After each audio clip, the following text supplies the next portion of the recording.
This is the very beautiful Voigtländer Nokton 50mm f1.2. Let's take a look. Welcome back, hope you guys are all well. Matt from MrLeica.com, back with another lens review. Voigtlander UK were kind enough to send me the Voigtländer Nokton 50mm f1.2 lens to try out for a few weeks. This is not a sponsored video, so everything I'm about to tell you is honest feedback based on my own findings. So unlike many modern lenses, the Voigtlander lens is all metal and glass and has a proper aperture scale with half clicks from 1.2 through to f22. You also have your distance scale on the top for anybody that shoots with hyperfocal distance, and the lens has kind of a nailed focus ring, which is lovely and smooth, and not the focus tab design. Looking at this lens front on, it is a 12 aperture blade design. And basically the more blades means round a bokeh ball, so more blades is never really a bad thing. The Voigtlander 1.2 is a rangefinder coupled lens focusing from 0.7 meters through to infinity. Obviously this lens is designed for the Leica M mount, but that makes this lens absolutely perfect for using both on Leica film cameras such as the Leica M3, which I have here, and also digital Leica cameras such as my Leica M240. For any of you camera geeks, you'll probably know that the original Leica M3 has a close focus distance of 1 meter, but mine is modified to 0.7 meters, meaning I can focus from 0.7 meters on the lens through to infinity. That makes this a really sweet combination, and you'll see some example photos later on in the video. In terms of what you get in the box, you just get the lens, the front cap and the rear cap. There's no lens hood included.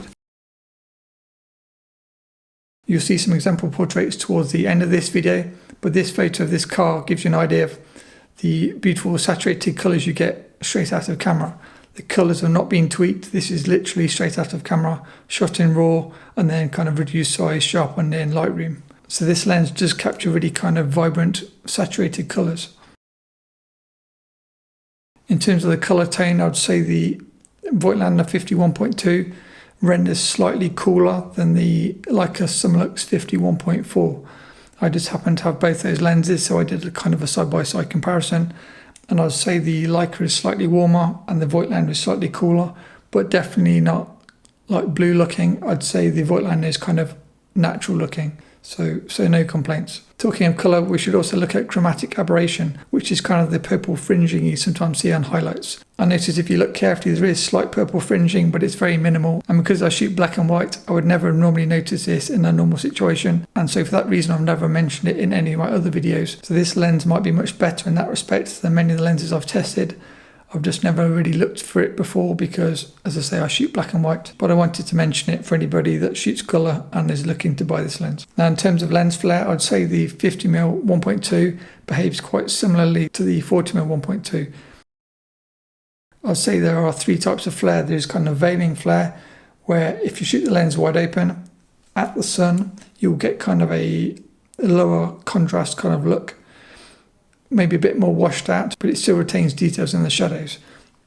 If you shoot with the sun hitting the lens at a certain angle, again wide open, you'll see the reflection of the inside of the lens, and you'll see the kind of the classic kind of arc of colour that you sometimes see on some photos.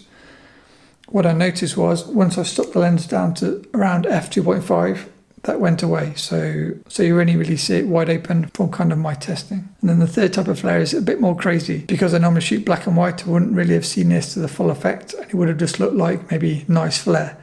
But seeing it in colour, you'll see this wild kind of purple, high contrast kind of flare across the image. It is quite a strong look. Maybe you can use that to your creative advantage, especially perhaps on colour film. But for me personally, it was probably a bit too much. As I say, because I shoot black and white, that's never really going to be an issue. And I was shooting at the sun on purpose to see what the lens could do in terms of flare. I think some flare can definitely add to an image, but it's nice to be able to control it.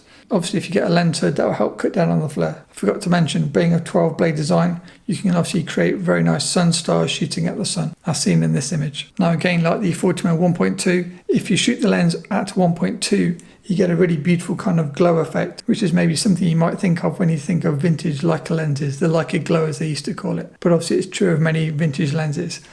So this lens is quite special in that if you shoot it wide open, it will be sharp, but it will have kind of a glow look. The same as I said in the 40mm review, If you think of maybe the Leica Summilux 51.5, that gives a glow effect, but if you zoom in, it is quite sharp. So wide open, a nice glow, and then as soon as you stop the lens down, your contrast will increase and the glow will decrease.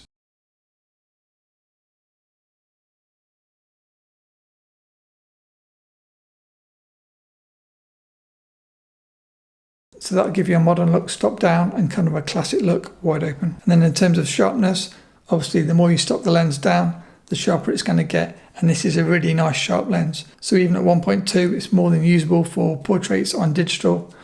And then when I shot film, I shot it at f2 to give me a bit more resolution and contrast.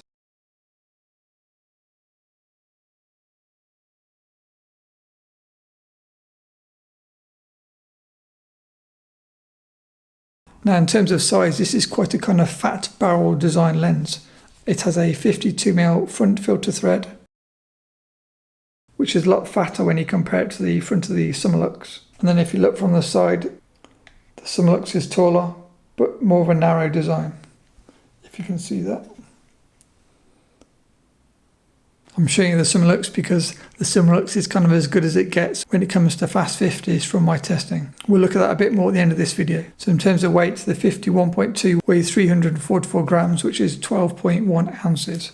So you can definitely feel the weight of it. Obviously not compared to many of the modern lenses, or maybe if you're like an SL shooter, this is going to be a super compact pocket lens compared to like SL lenses. I'm just saying it's big compared to many of the lenses we've looked at on this channel in the past. Some of the vintage Canon 50mm 1.8 lens, for example, is a fraction of the size and a fraction of the weight and still gives you nice images. So if you prefer tiny lenses, that may be one negative against this, but you need to weigh up what you like. If you like a fast lenses are generally bigger and heavier.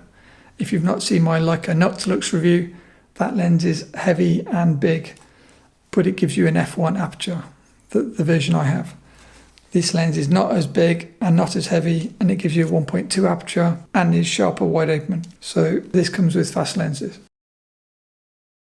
And then talking of fast lenses, how much does this lens cost? Now, if you're trying to buy this lens new in the UK distributor for Voigtlander is Robert White. I can put a link to it down below. I don't think you can buy this lens on Amazon because they come through the distributor. To buy the lens new, it is £897. And then for anybody who prefers to buy used, you can find them on eBay for around £600 to £700. Now that sounds like a lot of money, but if we just stop and consider that for a second, the Leica Summilux costs £3,350 new, which is obviously one alternative for a fast 50 for your Leica camera. And then I guess another popular alternative would be the Zeiss Sonar ZM 51.5. That lens costs around £920, so you can get a 50mm 1.2 for less money than both a 51.4 and a 51.5 lens. So certainly it seems extremely good value for money. And in terms of performance, I'd say there's very little between those lenses. Again, I'll quickly cover that in the verdicts at the end of this video. So what you probably want to see is example photos. So I managed to do 2 model shoots with this lens, one with Zara and one with Stacey. I used 2 cameras for digital, the Leica CL and the Leica M240 that we just looked at. And then for film, I used my Leica M3. I have to say, after not using my Leica M3 for a while, this was an absolute joy to use.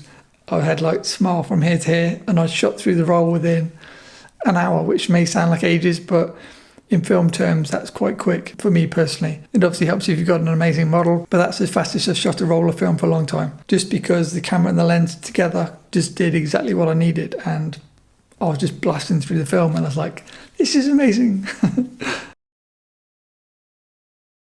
But yes, so first here are some film photos. As I say, shot the Leica M3. I had the lens stop down to f2 for all photos, and the pictures were captured on foam pan 100 35mm film, scanned on a Epson V800 flatbed scanner. And then I just put the images through Lightroom to reduce the size. Okay, now we have some photos with the Leica M240. So all these photos are now shot at f1.2 wide open, and I've tried to work at or close to 0.7 meters in many cases to try to see that nice shallow depth of field.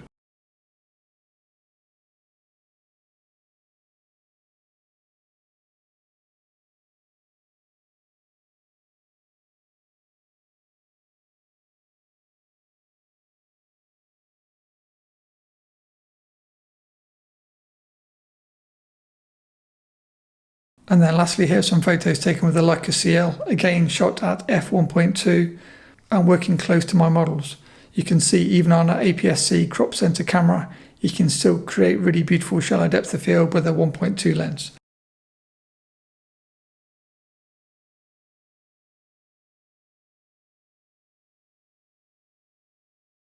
So after seeing the photos, what's my verdict? Would I recommend the Voigtländer Nokton 50mm f1.2 lens? The answer is here. This big grin says yes, I highly recommend this lens. Now the question is, for me personally, is it worth me selling the Leica Summilux 50mm 1.4 spherical and picking up a Voigtländer Nokton 50mm 1.2 VM lens? In terms of image quality, I'd say the Leica has more contrast wide open at 1.4, but you can add contrast after to the Voigtlander photos and get quite a similar look. The difference being the Leica offers you a very clinical look, which I know many of you Leica shooters really appreciate, and that's why we shoot Leica. Equally, if you want something a bit more creative, at 1.2 this gives you a much more of a hybrid style lens in terms of you can get more of a classic rendering with the kind of classic glow, but still retain enough sharpness to shoot the lens wide open and have usable images. So this lens is really a two lens in one for me personally. As you know, if you follow this channel and you've seen some of my other videos, I also enjoy using a lot of classic lenses. This is one of few lenses that I've tested other than the 40mm 1.2, where for a modern lens, it gives you some of the qualities that you only really see in classic lenses, that being the kind of the dreamy quality shot wide open. It's great to see a modern lens designed to give something a bit more aesthetically pleasing and a bit more arty rather than just clinical boring as you see it. I like lenses that create something better than you see with your naked eye. If you're tempted by the Summilux and you're only planning to shoot it wide open and you want clinical, I'd get the Summilux if your budget allows. But if you're happy to stop down or add contrast in post, the 50mm 1.2 will give you a similar look from my testing.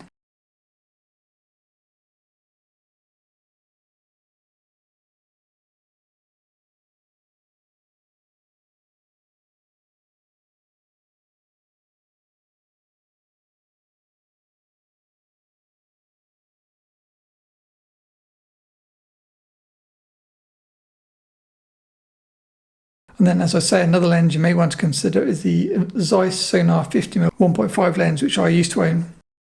Now, the Zeiss lens is obviously a lot cheaper than like a Summilux, but it's more expensive than the Voigtlander.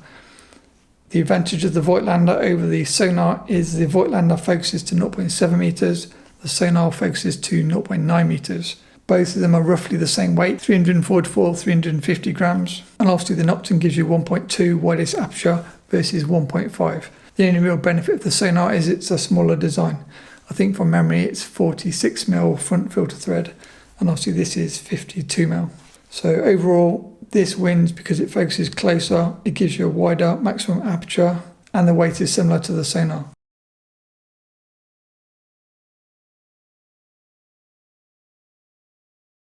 So again, well done to Voigtlander. From the images you've seen, if this lens isn't dreamy enough for you and you prefer something even more vintage, have a look at some of my other lens reviews where I do review classic lenses, as obviously classic lenses will give you that true classic dreamy look. I have reviewed quite a few 50mm lenses now, so go back through my playlist and you may find some lenses which will give you an even more dreamy look for a lot less price and in a much smaller size. And I guess talking of 50mm lenses, you could also consider the Canon 50mm 1.2 classic lens, LTM mount. I don't have that lens and I've not tested that lens, so I can't comment. But in terms of fast 50s for your Leica cameras, that is another option.